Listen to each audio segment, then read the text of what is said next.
Hi friends, నేను మీ సిద్ర. మన sun and moms కిచెన్లో ఇవాళ కొత్త వంటకంతో మీ ముందుకు వచ్చేసాను. సో మన వంటకం పేరు ఏంటంటే, చూసే ముందు మా ఛానల్ని లైక్, షేర్ అండ్ సబ్స్క్రైబ్ చేసేసుకోండి. అలాగే పక్కనున్న బెల్ ఐకాన్ని కూడా క్లిక్ చేసేయండి. అప్పుడే మా కొత్త వంటకాల నోటిఫికేషన్స్ అన్నీ మీకు ఫాస్ట్గా మీ ఫోన్కి వచ్చేస్తాయి. ఇక లేట్ చేయకుండా రెసిపీలోకి వెళ్ళిపోదాం. ఈరోజు మనం చేయబోయే రెసిపీ పేరు ములక్కాయతో ఆవకాయ.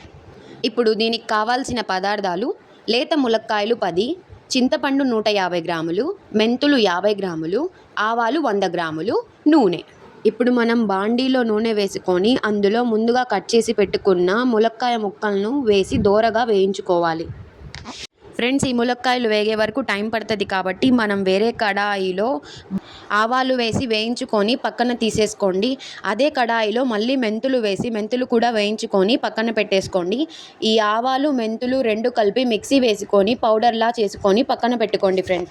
ఫ్రెండ్స్, మన ములక్కాయలు కూడా బాగా దోరగా రెడ్డిష్ కలర్ వచ్చేసి వేగిపోయాయి. ఈ ములక్కాయల్ని కూడా మనం తీసేసుకొని ఒక బౌల్లో వేసుకొని పక్కన పెట్టుకుందాం. ఫ్రెండ్స్, ఈ రెసిపీని మీ ఫ్యామిలీ అండ్ ఫ్రెండ్స్కి షేర్ చేయండి. ఒక బౌల్లో 1 గ్లాస్ వాటర్, చింతపండు వేసి స్టవ్ మీద లో ఫ్లేమ్లో పెట్టి బాగా మరిగించుకోవాలి ఒక 5 మినిట్స్ పాటు. అప్పుడు ఆవకాయ అనేది పర్ఫెక్ట్ స్టైల్లో వస్తుంది.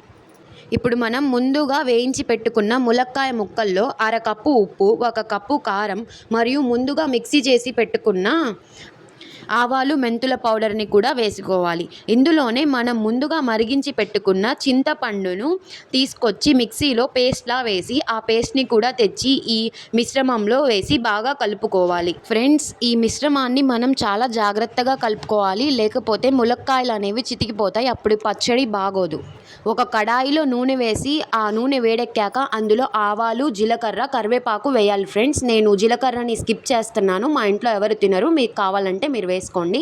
ఈ కరివేపాకు కూడా వేసేసి బాగా ఈ రెండింటిని వేయించుకొని తీసుకెళ్ళి నేనైతే ముందుగా చేసి పెట్టుకున్న ఆ మిశ్రమంలో కలుపుతున్నాను. ఫ్రెండ్స్, బాగా తాలింపుని తీసుకొచ్చి ఇందులో వేసి బాగా కలుపుకోవాలి. ఫ్రెండ్స్, చాలా జాగ్రత్తగా కలపండి. మీరు ఎంత జాగ్రత్తగా కలిపితే రెసిపీ అనేది అంత పర్ఫెక్ట్గా, అంత అమోఘంగా వస్తుంది. ఫ్రెండ్స్, నేనైతే ఈ రెసిపీ చేసేసి ఎంజాయ్ చేశాను. మరి మీరు కూడా రెసిపీ చేసేసి ఎలా వచ్చిందో నాకు కమెంట్ చేయండి. ఫ్రెండ్స్, నా ఛానల్ని సబ్స్క్రైబ్ చేసుకోండి. పక్కనున్న బెల్ ఐకాన్ క్లిక్ చేసేయండి. ఫ్రెండ్, అప్పుడే కొత్త నోటిఫికేషన్స్ అనేవి మీ ఫోన్కి వచ్చేస్తాయి. మళ్ళీ కొత్త రెసిపీతో మీ ముందుకు వచ్చేస్తాను. ఫ్రెండ్స్, అంటిల్ దెన్ మీ Sidra signing off. Bye bye.